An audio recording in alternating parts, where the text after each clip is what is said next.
ज्याला मी वाढवू शकतो त्याला मी तोडू सुद्धा शकतो, कारण मी कुणाच्या बापाला घाबरणार नव्हे.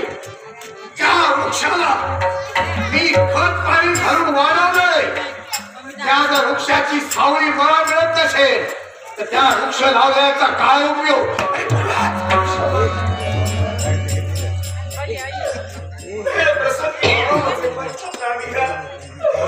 पण ज्या देवाला बाण पडत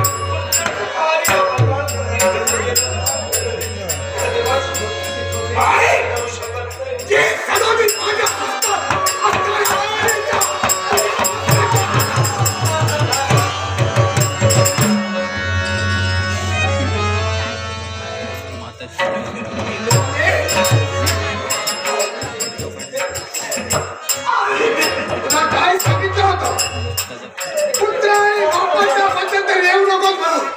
का आलीस तू? जे तू पाहतेस तेच. ज्याच्या पुरुषार्थापासूनच्या बाळाचा जन्म झाला हा, तो जन्म देणारा बाप स्वतःच्या मुलाचा सेवक करण्यासाठी करतोय. तो पोर बापाच्या कामी नाही. असल्या पोराची कुणाला काट्याची खाऊ पोराची मला गरज नाही. मी पूर्णपणे विचार केला. तोच विचार केला असता ऐक खाऊ पोर असं तुमच्या मुखातून शब्दच बाहेर पडले. तेव्हा ते सत्य बोलतोय. जन्म देणारा आई बाप जिवंत असताना स्वतःच्या मुलाला कोण पोर म्हणू शकत नाही. याला सुद्धा कारण आहे. मी पोर म्हणालो तर याचा बाप जिवंत असता तर बापाचे शब्द याला कळले असते आणि बापाच्या म्हणण्याप्रमाणे वागला असता. ज्या पोराला बापाचे शब्द कळत नाही, बापाचं म्हणणं पटत नाही, अशा पोराला बाप जिवंत आणि मेला नाही. स्वामी 100 बापाचा मुलगा ऐकत नाही म्हणून त्या मुलाला कोण बाप मारू सांगितलं थोडे दिवस म्हणून. किती दिवस परिवर्तन होईल अगं इंदुमती लहान आहे आता चांगली होतावरती पिशवी आली तरी सुद्धा अजून लहानच आहे. हे कुकुल बाळ आहे. तुला बाळ नाही तर पण त्याचा जो हट्ट आहे ना तो फक्त हट्ट एकच. इंदुमती त्या हट्ट कोणता आहे याची कल्पना तुम्हाला आहे. अगं आई बापाला आपली मुलं लहान असतात पण जगासाठी ती मुलं लहान नसतात. मारणारा कोणी हस्त करू शकतो पण बोलणाऱ्याचं कोणी धरू शकत नाही. जन्म देणारा बापच तर गावभर फिरत राहायला बोंब मारत जग तेच म्हणणार. बरोबरच आहे.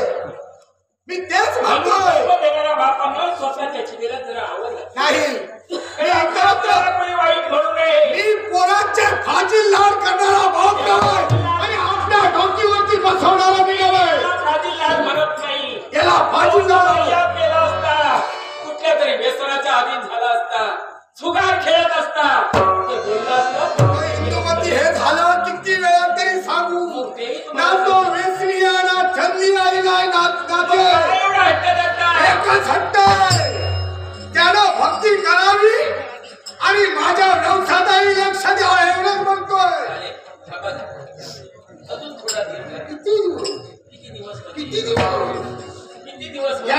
केव्हा? किती दिवस म्हणजे मला आता मी तुला विचारतोय किती दिवस? थोडे दिवस. थोडे दिवस नाही. मला आता थांबण्यासाठी वेळ नाही. याला आज मला निर्णय द्यावा की बाबा या क्षणापासून मी भक्ती सुद्धा करेन आणि तुमच्या व्यवसायात लक्ष देईन. बस सांग काय? तुझ्यामुळे मी काय काय करते मला सांग ना. तू काय एवढा हट्ट करत राहिलायस? देवाची भक्ती कर नाही म्हणत नाही. मी तुला किती वेळा समजावलं, काय करत नाहीयेस तू? किती देवाचं दर्शन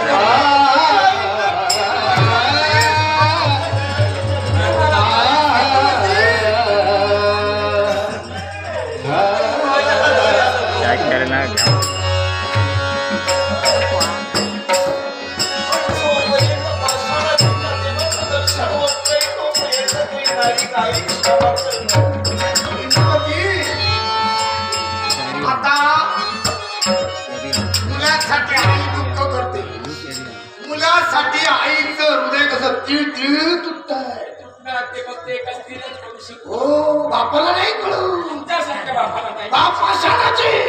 बापाला दया माया प्रेम वाचलं काही नाही. नाहीतर हत्ती बापाला नाही कळलं ते मी सर्वांना दोष देत नाही. मला काही ते बोल. तुमच्यासारखे असं म्हणते. आता मुलाला बोलल्यानंतर आईला दया होते, पण आईवर जर अत्याचार झाला तर पोराला किती दया निर्माण होते, किती कळवळा निर्माण होतो हे मला पाहायचं आहे. तेव्हा तुझा पोर हट्टी आणि एवढं करून सुद्धा जर तू जर म्हणत असशील की माझा पोर वाईयात जाईल आज ना उद्या तरी आपल्या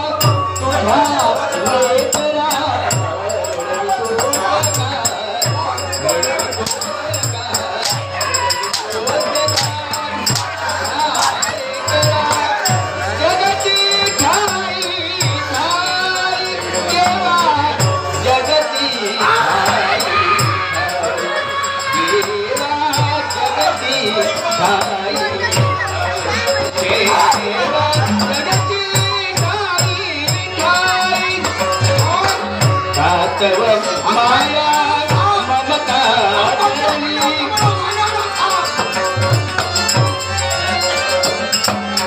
कातव माया कातव माया कातव माया ममता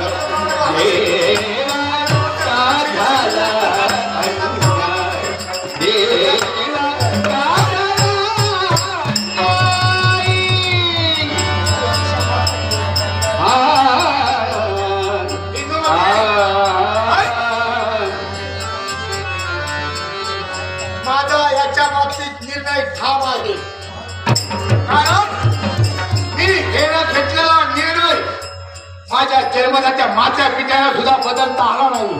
आणि अर्थातच तुम्ही तर हा माझा पोर आहे, तू माझी पत्नी आहे, तो याच्यासाठी एकच निर्णय या आईत खाऊन कुलांगार कारट्याला या वाढलेल्या घोड्याला माझ्या घरात थारा नाही.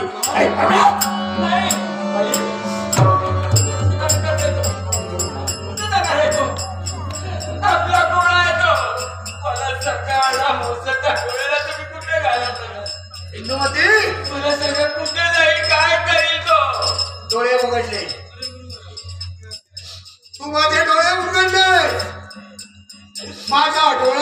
मागे खातीलच, बरोबर आहे? आपला लाडका पूर ज्याला भाऊ मांडीवरती घेतलं, झोपविलं, ज्याच्या तोंडात घास भरविले, त्याच्या डोळ्यात दुःख आलं तर आमच्या हृदयाला पाजर फुटायचा. असा आमचा लाडका पूर कुठं नाही. आणि म्हणून मी निर्णय दुसरा घेतला. दुसरा निर्णय एकच, जर पोरावर तुला जर दया निर्माण होत असेल तर मला तुझी सुद्धा गरज नाही. याच्यावर तू सुद्धा चालती होता, बायकोची सुद्धा गरज नाही. आता तू ठरव, नवऱ्याबरोबर जायचं की पोराबरोबर जायचं ते.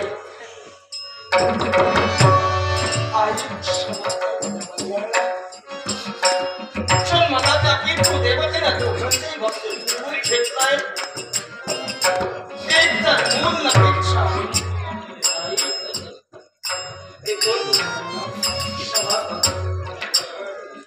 आणि तूच बसवासून या क्षमा करतो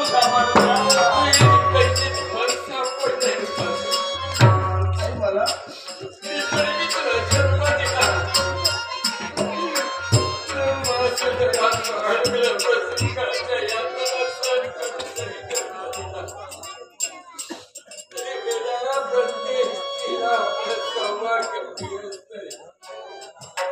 एका बाजूला मुलगा आणि दुसऱ्या बाजूला सौभाग्याचा काय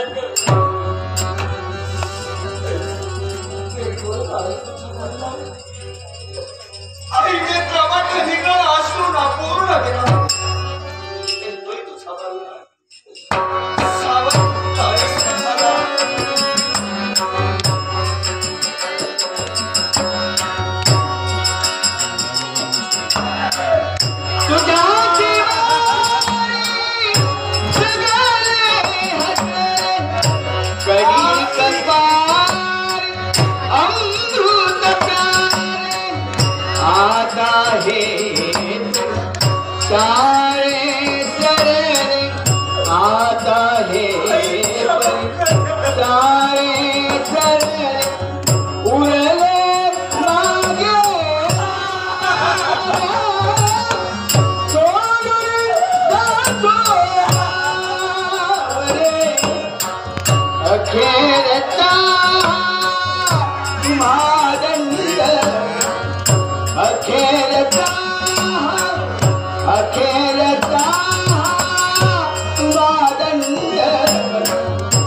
नवऱ्याची साथ नाही सोडू शकत.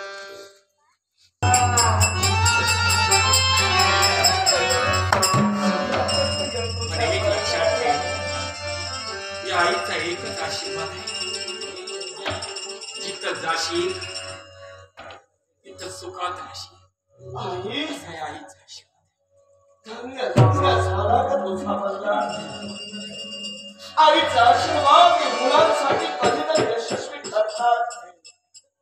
बाबा या आपल्या सुसुखाकडे तुच्छतेने पाहून आपण आम्हाला अग्रभार केला. म्हणूनच जन्मदात्या आईचा मी आशीर्वादही घेतला. कारण ज्या आईनं मला 9 महिने प्रसविलं त्यापेक्षा तुमच्या आशीर्वादाची आम्हाला नितांत गरज आहे. जाता जाता आपला शब्द बंगाल कधी पूर्ण करू शकणार नाही. आणि जाता जाता आशीर्वादाची नितांत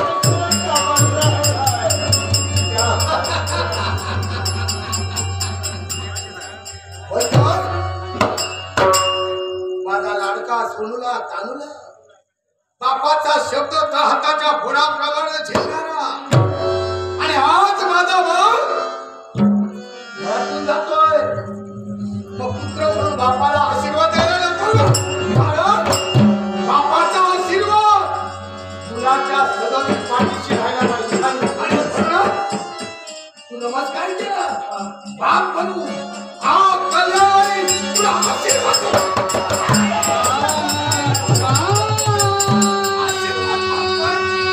वाटत नाही काय केलं